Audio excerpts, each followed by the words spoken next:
नमस्कार, स्वागत है आपका। डेली 24 भारत देख रहे हैं आप और मैं हूं आपके साथ लता। बुलेटिन की शुरुआत करेंगे अहम खबर के साथ। राष्ट्र और समाज की सुरक्षा के लिए प्राणों की आहुति देने वाले शहीद पुलिसकर्मियों की स्मृति में लखनऊ रिजर्व पुलिस लाइन में पुलिस स्मृति दिवस समारोह आयोजित किया गया, जिसमें सीएम योगी आदित्यनाथ समारोह में शिरकत करने पहुंचे। पुलिस स्मृति दिवस पर सीएम योगी ने शहीदों को श्रद्धांजलि अर्पित की है। सीएम योगी ने कहा कि अत्यंत चुनौतीपूर्ण परिस्थितियों में भी राज्य पुलिस बल के सदस्यों ने अपने कर्तव्य को सर्वोपरि मानते हुए अपराध नियंत्रण, कानून व्यवस्था बनाए रखने और सामाजिक समरसता स्थापित करने में सराहनीय भूमिका निभाई है। प्रयागराज महाकुंभ 2025 के भव्य आयोजन में उत्तर प्रदेश पुलिस, केंद्रीय सुरक्षा बलों, अन्य सुरक्षा बलों और प्रशासन ने अभूतपूर्व समर्पण और अनुशासन का परिचय देते हुए सुरक्षा एवं व्यवस्था के उत्कृष्ट मानक स्थापित किए। इस दौरान हमारी सरकार ने प्रदेश के जिलों एवं इकाइयों में तैनात पुलिस कर्मियों की सुविधा के लिए 3.5 करोड़ रुपए और उनके कल्याण के लिए 8 करोड़ रुपए आवंटित किए हैं। प्रदेश पुलिस बल के सदस्यों ने अत्यंत चुनौतीपूर्ण परिस्थितियों में भी अपने कर्तव्यों का सर्वोपरि मानकर अपराधों पर नियंत्रण करने, कानून व्यवस्था को चुस्त दुरुस्त रखने, सामाजिक सौहार्द स्थापित करने, विशेषकर बालिकाओं तथा महिलाओं की सुरक्षा में सराहनीय भूमिका निभाई है। प्रदेश पुलिस बल के सदस्यों ने सीएम योगी आदित्यनाथ ने पंजाब में खाद्य प्रभावित किसानों के लिए बीज सहायता वाहनों को हरी झंडी दिखाकर रवाना किया। वहीं सीएम योगी ने कहा कि जिस समय पंजाब में, हिमाचल में और उत्तराखंड में बाढ़ आई थी, बाढ़ की उस त्रासदी के समय प्रदेश सरकार की तरफ से हम लोगों ने उत्तराखंड, हिमाचल और पंजाब की कुछ राहत सामग्री उन्हें भेजी थी। इसके साथ ही उत्तराखंड और हिमाचल प्रदेश में प्रभावित जनजीवन के लिए हम लोगों ने प्रदेश सरकार की ओर से मुख्यमंत्री राहत कोष से भी धनराशि की व्यवस्था की थी। आज मुझे पंजाब के अन्नदाता किसानों को 2.5 हजार बोरों में 1000 क्विंटल उन्नत प्रजाति के बीज भेजने में और यहां से उन्हें पंजाब को अर्पित करने में प्रसन्नता की अनुभूति हो रही है। ये 1000 क्विंटल के बीज DBW 327 गेहूं की प्रजाति के बीज हैं। इस प्रजाति को करण शिवानी के नाम से जाना जाता है। ये रोग प्रतिरोधी गुणों वाली प्रजाति है। 155 दिनों में ही ये प्रजाति तैयार हो जाती है। दिल्ली एनसीआर में दिवाली की शाम को खूब जमकर आतिशबाजी हुई। राष्ट्रीय राजधानी क्षेत्र में दिवाली के बाद हवा की गुणवत्ता खतरनाक स्तर पर पहुंच गई। लगातार 5वें दिन एयर क्वालिटी इंडेक्स में वृद्धि देखी गई है। नोएडा, दिल्ली और गाजियाबाद की स्थिति में इस समय पूरे देश में सबसे खराब स्थिति में दिखाई पड़ रही है। एनसीआर की हवा दम घोटने वाली रही। केंद्रीय प्रदूषण नियंत्रण बोर्ड के आंकड़ों के अनुसार 20 अक्टूबर को एनसीआर में प्रदूषण अपने चरम पर रहा है। वहीं दिल्ली एनसीआर में दिवाली पर जमकर आतिशबाजी हुई, जिसके बाद यूपी के ज्यादातर जिलों में एयर क्वालिटी इंडेक्स बेहद खराब है। एयर क्वालिटी इंडेक्स लेवल 400 के पार पहुंच गया है। दिल्ली एनसीआर के अलावा उत्तर प्रदेश के अन्य प्रमुख जिलों में भी हवा की गुणवत्ता खराब हुई है।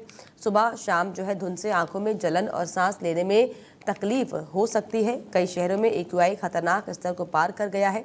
गाजियाबाद में AQI 582 तक रिकॉर्ड किया गया, जबकि प्रमुख शहरों में दिन का अधिकतम तापमान 32 से 34 सेल्सियस डिग्री और न्यूनतम 22 से 25 सेल्सियस डिग्री रहने की उम्मीद है। कहीं भी बारिश होने की उम्मीद नहीं। मौसम विभाग की माने तो वायु प्रदूषण का स्तर भी बढ़ा रहेगा। आसमान में धुंध और कोहरा छाया रहेगा और सुबह शाम ठंड बढ़ती रहेगी।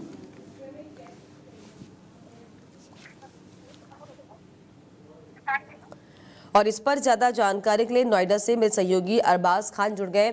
अरबाज, जिस तरीके से AQI जो इंडेक्स है वो लगातार हाई लेवल पर चढ़ता जा रहा है, AQI लेवल 400 के पार हो गया है। फिलहाल आज वर्तमान में क्या स्थितियां हैं और इसको लेकर एक्सपर्ट्स क्या कह रहे हैं?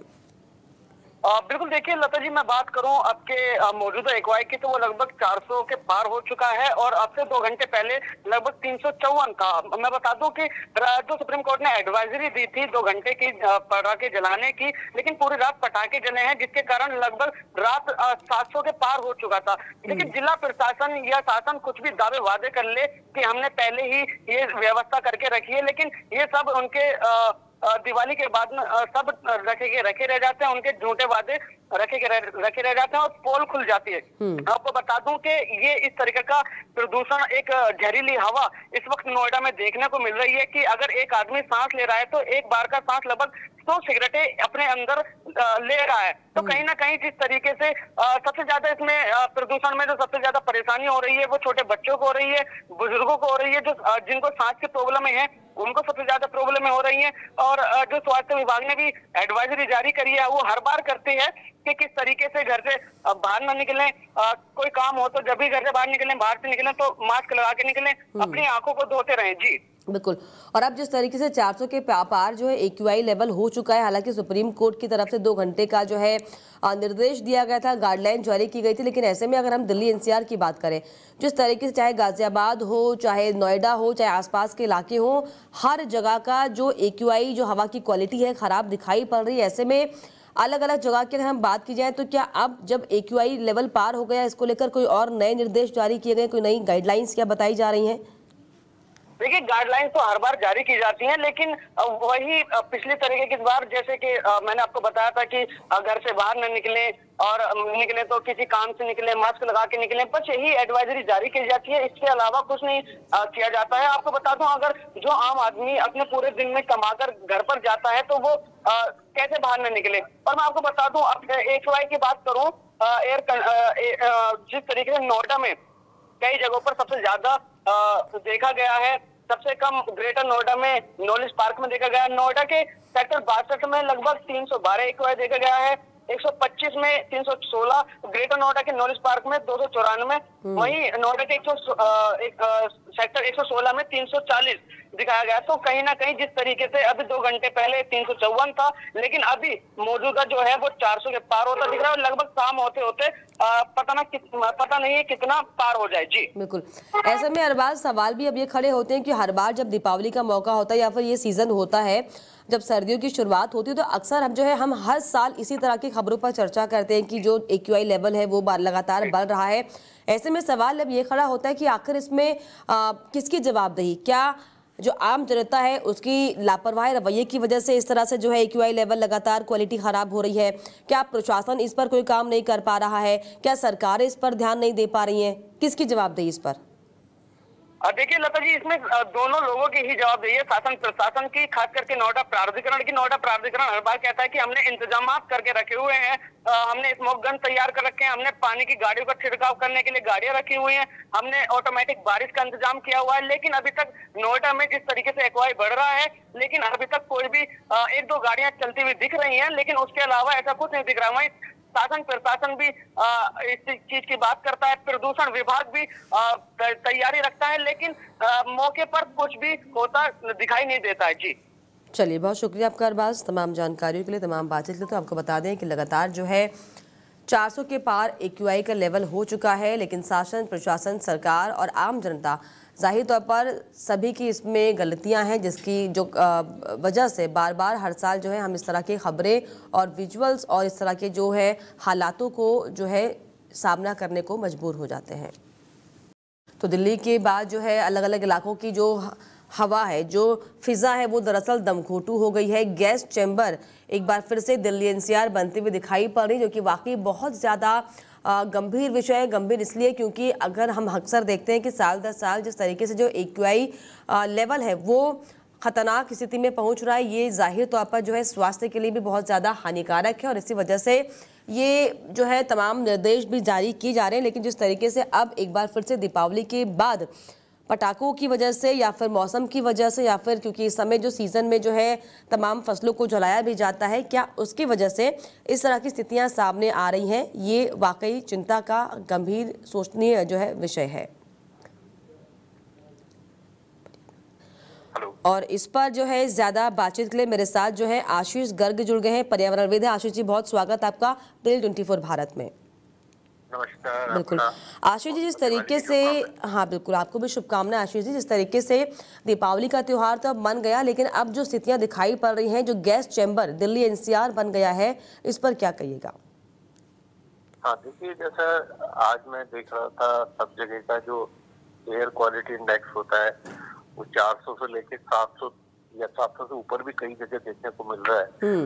तो वाकई में बिल्कुल ठीक कहा आपने कि गैस चैम्बर जैसा बन गया है। और ये भी समझ सकते हैं कि ये एक 10 सिगरेट रोज पीने के बराबर हो गया है। तो आप समझ सकते हैं कि इनसे हमारे फेफड़ों को या हमारे ब्लड में जाके जो बड़े फाइन पार्टिकल्स होते हैं इसमें, जो PM2.5 और PM10, और ये हमारे ब्लड में जाकर हमारे ब्रेन में जाकर कई गंभीर बीमारियां उत्पन्न कर रहे हैं। तो इसका जैसा आप भी बता रही थी कि कई कारण है, लेकिन जब कुछ उन कारणों से हम निपट नहीं पा रहे हैं तो उसमें और हमको कह सकते हैं कि क्रैकर्स के थ्रू और क्यों इंजेक्ट करना है उसमें। कहने को तो अब ये हम ग्रीन पटाखों की बात सुप्रीम कोर्ट ने अलाउ कर दी है, लेकिन मुझे नहीं लगता वो किसी भी तरीके से ग्रीन है, क्योंकि अभी यही बताया जा रहा है कि उसमें भी पॉल्यूशन, एक तो नॉइज लेवल उनका 120 डेसिबल से ज्यादा है, वो सभी के लिए हानिकारक है, इंसानों के लिए भी और पशुओं के लिए। लेकिन उसके बावजूद जो उसमें कुछ उसका जो केमिकल्स हैं डेफिनेटली कम हुए हैं, लेकिन उसके बावजूद उसमें कई चीजें ऐसी हैं, PM2.5, PM10 वो रहेंगे और ये हमें बहुत नुकसान पहुंचाएंगे। बिल्कुल। तो मुझे लगता ऐसे है में आशीष जी, क्या अब ये चिंता का विषय नहीं है, क्योंकि जिस तरीके से आप भी बता रहे हैं कि इससे जो तमाम तरह की बीमारियां हो जाती हैं, भले ही बहुत माइनर प्रभाव इससे पड़ता हो, लेकिन वो प्रभाव धीरे धीरे आपके दिमाग को हिट करता है। तो इस पर एज एन पर्यावरणविद आपको क्या लगता है कि अब किस तरीके से मुहिम करनी चाहिए, किस तरीके से जो है चीज़ों में बदलाव होना चाहिए, ताकि जो स्थितियां हर साल हम ये देखते हैं ये ना देखने को मिले? देखिए, ये नैरेटिव चल जाता है कि ये इन कारणों से नहीं होता तो पटाखों बजाने से क्या हो जाएगा। तो मेरा यही कहना है कि मान लीजिए कई जगह एक कूड़ा बिखरा हुआ आपको गंदा दिखता है, तो क्या हम उसमें फिर और जाके कूड़ा डालना चाहिए, इसीलिए कि कूड़ा पहले से ही पड़ा हुआ था। तो हमें कोशिश ये करनी चाहिए उस कूड़े को और कम करना चाहिए, ना कि और बढ़ाना चाहिए। तो ये बात मुहिम यही है कि मुझे ये लगता है कि एक अवेयरनेस बहुत जरूरी है, और साथ ही साथ लेजिस्लेशन जो है बहुत उसको आगे आना पड़ेगा। जो सुप्रीम कोर्ट ने अभी ये किया है कि किसी के एंटरटेनमेंट के लिए उसको अलाउ कर दिया, मैं इससे सहमत नहीं हूँ। इसको और स्ट्रिक्ट करना चाहिए था। इनफैक्ट हमें इम्प्लीमेंटेशन हमारा तब भी काफी पुअर था। जो पिछले साल जो बैन था उसके बावजूद मतलब पटाखे लाए जा रहे थे, प्रोडक्शन उनका हो रहा था। तो फिर एम्प्लॉयमेंट के नाम पे दिया गया। तो देखिए, एम्प्लॉयमेंट जनरेशन के और भी कई साधन है, तो ग्रेजुअली उनको जो पटाखों की फैक्ट्रीज है उनको कोई नए एवेन्यूज देने चाहिए, और उनको भी समझाना चाहिए कि आपके ये जो प्रोडक्ट की वजह से पूरा मतलब देश में जो पॉल्यूशन लेवल और बढ़ता है। ऐसे उपाय करने पर चाहिए इको फ्रेंडली हो। क्लाइमेट चेंज के गंभीर दौर से गुजर रहे हैं, बिल्कुल, तो हम अभी पुरानी चीजों से ही नहीं निकल पा रहे, उबर पा रहे हैं, तो फिर हम कैसे उससे बड़े आने वाली जो समस्याएं हैं उनसे कैसे लड़ेंगे। बिल्कुल, वाकई आशीष जी बहुत अहम बात आपने कही कि हमें जो है पुरानी चीज़ों को जो है समझ के और नई तरीके से जो है चीज़ों को इम्प्लीमेंट करना होगा, ताकि जो इस तरीके की जो तमाम परेशानियां हम हर दिन हर साल देख रहे हैं इसको देखने को ना मिले। फिलहाल बहुत शुक्रिया आपका जुड़ने के लिए हमसे। तो आपको बताएं कि जिस तरीके से जो दिल्ली NCR में जो हालात बने हुए हैं, इसको लेकर अब जो एक्सपर्ट्स हैं दरअसल वो भी ये कहते हुए दिखाई पड़ रहे हैं कि इस पर अब जो है अलग तरीके से एक सोच बनानी होगी, अलग तरीके से एक प्लान तैयार करना होगा, ताकि जो हर साल गैस चैम्बर दिल्ली बन जाती है, इस तरह की स्थितियां आगे जो है ना बन पाए। पीलीभीत जिले से एक आपत्तिजनक वीडियो वायरल होने के बाद माहौल जो है गर्मा गया है। वीडियो में एक युवक कथित तौर पर 80 करोड़ हिंदुओं को अपने पैर की नोक पर रखने की बात करता दिख रहा है। इस वीडियो के वायरल होते ही हिंदू समाज में भारी आक्रोश देखने को मिल रहा है। बताया जा रहा है कि युवक ने ये वीडियो कार की छत पर खड़े होकर हाथ में आई लव मोहम्मद का पोस्टर लेके बनाया था। इसके अलावा ये मामला पूरनपुर कोतवाली क्षेत्र से जुड़ा हुआ बताया जा रहा है। स्थानीय लोगों का ये कहना है कि इससे पहले भी इसी तरह की जो है वीडियो एक मौलाना द्वारा वायरल की जा चुकी है, जिससे कि सांप्रदायिक सौहार्द की ठेस पहुंची थी। फिलहाल पुलिस प्रशासन मामले की जांच में जुटा हुआ है और सोशल मीडिया पर फैल रही ऐसी भड़काऊ सामग्री पर नजर रखी जा रही है। प्रशासन की ओर से शांति बनाए रखने की भी अपील की गई है। कुशीनगर जनपद के हाटा कोतवाली थाना क्षेत्र में एक दर्दनाक सड़क हादसा हुआ। NH 28 पर थारू आरडीह के सामने तेज रफ्तार बोलेरो वाहन अनियंत्रित होकर सड़क किनारे पेड़ से जा टकराई। टक्कर इतनी जबरदस्त थी कि बोलेरो के परखच्चे उड़ गए। गाड़ी में सवार 4 लोगों में से 2 की मौके पर ही मौत हो गई, जबकि 2 अन्य गंभीर रूप से घायल हो गए हैं। आसपास के लोगों ने तत्परता दिखाते हुए घायलों को अस्पताल पहुंचाया। प्राथमिक इलाज के बाद दोनों घायलों को मेडिकल कॉलेज रेफर किया गया। सूचना मिलते ही पुलिस मौके पर पहुंची और क्षतिग्रस्त वाहन को कब्जे से लेकर शवों को पोस्टमार्टम के लिए भेजा गया। प्रशासन की ओर से हादसे के कारणों की जांच की जा रही है। लखीमपुर खीरी से एक प्रेरणादायक तस्वीरें सामने आई, जहां पर थाना अध्यक्ष निराला तिवारी ने दीपावली के अवसर पर इंसानियत और संवेदना की मिसाल पेश की है। गरीब और जरूरतमंद परिवारों के बीच जाकर उन्होंने दीपावली की खुशियां साझा की, बच्चों को मिठाइयां बांटी, बुजुर्गों से आशीर्वाद लिया और उन्हें आर्थिक सहायता भी प्रदान की है। थाना अध्यक्ष का ये मानवीय चेहरा देर रात तक जरूरतमंदों के घर तक पहुंचा। जिन घरों में अब तक अंधेरा था, वहां पर उन्होंने दीप जलाकर खुशियों की रोशनी पहुंचाई। उन्होंने कहा कि सच्ची दीपावली वही है जब किसी के घर रोशनी और मुस्कान पहुंचाई जा सके। स्थानीय लोगों ने उनकी इस पहल की जमकर सराहना की है। ये दीपावली उन परिवारों के लिए यादगार बन गई जिनके पास खुशियां मनाने का कोई साधन नहीं था। बिजनौर में एक वर्कशॉप में देर रात अचानक आग लगने से अफरा तफरी का माहौल हो गया। कोतवाली शहर के क्षेत्र के नजीमाबाद रोड स्थित शास्त्री चौक के पास स्थित वर्कशॉप में आग ने कुछ ही मिनटों में विकराल रूप धारण कर लिया। लोगों के अनुसार पटाखे की चिंगारी से आग लगी, जिसने देखते ही देखते पूरी वर्कशॉप को अपनी चपेट में ले लिया। सूचना मिलते ही दमकल विभाग की टीम मौके पर पहुंची और करीब 1.5 घंटे की कड़ी मशक्कत के बाद आग पर काबू पाया गया। हालांकि तब तक काफी देर हो चुकी थी। वर्कशॉप में खड़ी कई गाड़ियां और कीमती उपकरण जलकर पूरी तरीके से खाक हो गए थे। इस हादसे में वर्कशॉप मालिक को लाखों का नुकसान हुआ। फिलहाल दमकल विभाग और पुलिस आग के लगने के सटीक कारणों की जांच में जुटे हुए हैं। आगे बढ़ेंगे। अगली खबर पीलीभीत से है, जहां पर आपको बताएं कि मुजफ्फरनगर गांव में पटाखा जलाने को लेकर दो पक्षों के बीच विवाद इतना बढ़ गया कि मामला खूनी संघर्ष में तब्दील हो गया। इस झड़प में दोनों पक्षों के कुल 7 लोग घायल हो गए, जिसमें 5 की हालत गंभीर बताई जा रही है। गंभीर हालत को तत्काल जिला अस्पताल घायलों को रेफर किया गया, जबकि अन्य का इलाज CSC पूरनपुर में चल रहा है। पीड़ित पक्ष ने कहा कि हम तो सिर्फ पटाखा जला रहे थे, तभी दूसरे पक्ष ने आकर हमला कर दिया। लाठी डंडों से हमें मारा गया। डॉक्टर अंकित चंदिया ने कहा कि हमारे पास 7 घायल लाए गए थे, जिसमें से 5 की स्थिति गंभीर थी, जिन्हें जिला अस्पताल रेफर किया गया है। पुलिस मौके पर पहुंचकर स्थिति को नियंत्रण कर रही है। पूरे मामले की जांच जारी है और दोनों पक्षों की तरफ से तहरीर दी जा चुकी है। क्या मामला है? यहाँ पर पुलिस के द्वारा 7 मरीजों को लाया गया जो आपस में लड़ाई का मामला है। उनका सबका मेडिकल कर दिया गया है और सभी को जिला अस्पताल के लिए रेफर कर दिया गया है। क्या मामला है? यहाँ पर पुलिस के द्वारा 7 मरीजों को लाया गया जो आपस में लड़ाई का मामला है। उनका सबका मेडिकल कर दिया गया है और सभी को जिला अस्पताल के लिए रेफर कर दिया गया है। क्या मामला है? यहाँ पर पुलिस के द्वारा 7 मरीजों को लाया गया जो आपस में लड़ाई का मामला है। उनका सबका मेडिकल कर दिया गया है और सभी को जिला अस्पताल के लिए रेफर कर दिया गया है। महोबा जिले की कबरई कस्बा में तड़का सुबह हाईटेंशन लाइन में हुई स्पार्किंग के बाद किराना और सब्जी की दुकानों में आग लग गई। वहीं देखते ही देखते आग ने विकराल रूप धारण कर लिया और पास में मौजूद अंडा और सब्जी की 2 दुकानों को भी अपनी आगोश में ले लिया, जिसके बाद स्थानीय लोगों की कड़ी मशक्कत के बाद आग पर काबू पाया गया। वहीं आग लगने से दुकानों में रखा लाखों रुपए की लाखों का सामान जलकर खाक हो गया। सूचना के करीब 1.5 घंटे बाद पहुंची दमकल कर्मियों की टीम को देखकर लोगों ने नाराजगी जताई है। फिलहाल पुलिस ने मामले की जांच पड़ताल शुरू कर दी है। घटना ये हुई कि बिजली के तार बांदा चौराहे से बांदा रोड की तरफ जाते हैं। ये कबरई चौराहे की घटना है, जिसमें बिजली और खंभे पेड़ से आग लगी है, जिसमें 4-5 दुकानें क्षतिग्रस्त हो गई हैं आग में पूर्णता। सर यहाँ पेड़ तार वायर छुपने से आग लगी है, जिसमें 11,000 का हाई टेंशन वायर आया है, ठीक, जो बहुत ज़्यादा आग लगी है।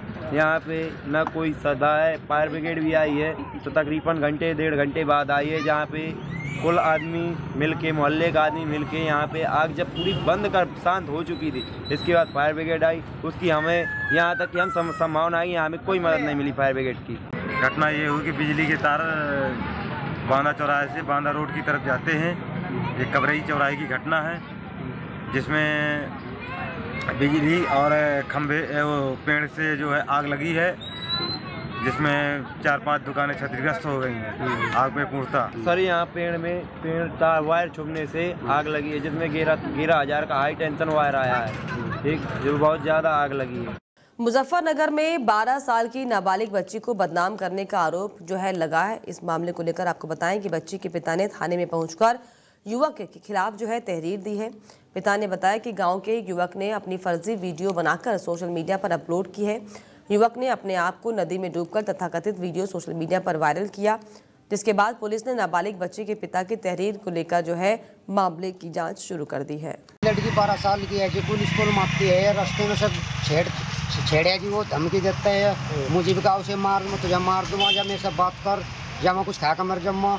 उसने अपनी वीडियो बनाई मरने की, वीडियो भी आ रही पूरी इंडिया में फैल गई जी। अब बदनाम करता फिर रहा जी। अब मैं थाने में आया जी, मुझे रिपोर्ट लिखवाई जी बनना है, अब उसका यार वो करो जी, कार्रवाई चाहते हो? हाँ जी। कौन है, क्या नाम है उसका? उसका मनीष नाम है जी। कहाँ का रहने वाले हैं? अमनपुरे का जी। अच्छा, अब कार्रवाई चाहते हो खिलाफ? हाँ जी, हाँ जी। लड़की 12 साल की है जी।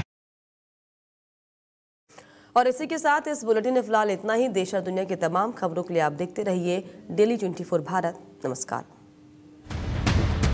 सत्ता की हर चाल पर हमारी नजर, जनता की आवाज सबसे पहले, सच की पड़ताल करेंगे हम। क्या छपा क्या छिपा, राजनीति के खेल का पर्दाफाश, जहां राजनीति को परखा जाता है जनता की कसौटी। राष्ट्रहित है हमारी प्राथमिकता, जहां बॉलीवुड की चमक भी सच्चाई से टकराती है।